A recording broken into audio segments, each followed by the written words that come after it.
Hi, this is Amartat.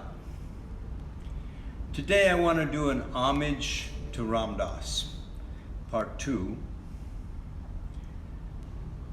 Baba Ram Dass, probably one of the great teachers of the last 30 years, passed away on December 22nd. Today's January 22nd, 2020, a month later.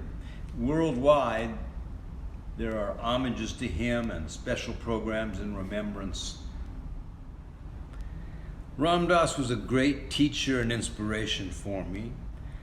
I was so fortunate to be able to be with him several times filming him. I met Ram Dass first in 1969. I was at that time, I guess you could say, a young seeker, some would say a young hippie, searching in different ways to find truth.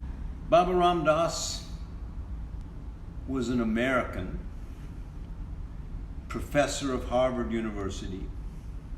His name was Richard Alpert. He and Timothy Leary both got dismissed or kicked out of Harvard because of their experimentations with LSD.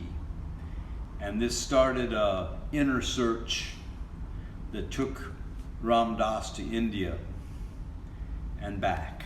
Ram Dass had gone to India and he met a man named Maharaji. And at that point, Ram Dass was actually very, in his Western mind. He wasn't willing to accept someone, a guru for sure.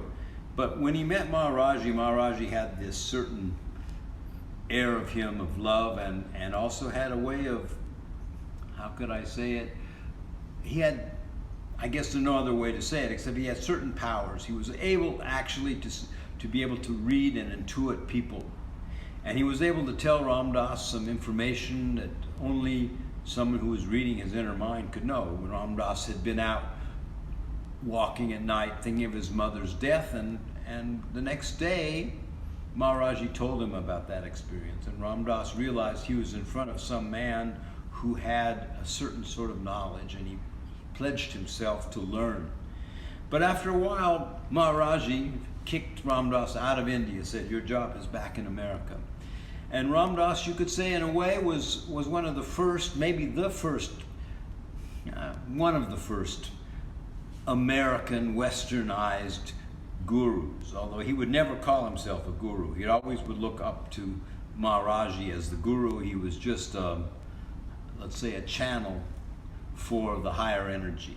I was so fortunate to be able to spend some time with him. He invited me to dinner about a week before he died. And I was able to show him the film, Sunseed the Journey.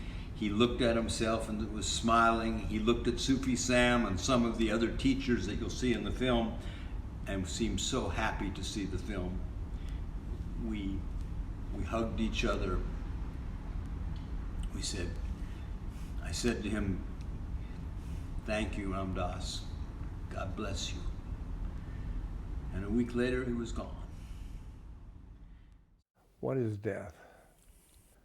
Well, you think about it because your ego fears death, because the ego is part of the incarnation, and the incarnation ends at death. Concentrate on the moment, the moment, the moment, the moment, just this moment. And I can say it now, I love you, Ram Dass, for everything that you've given to me and to so many people around the world.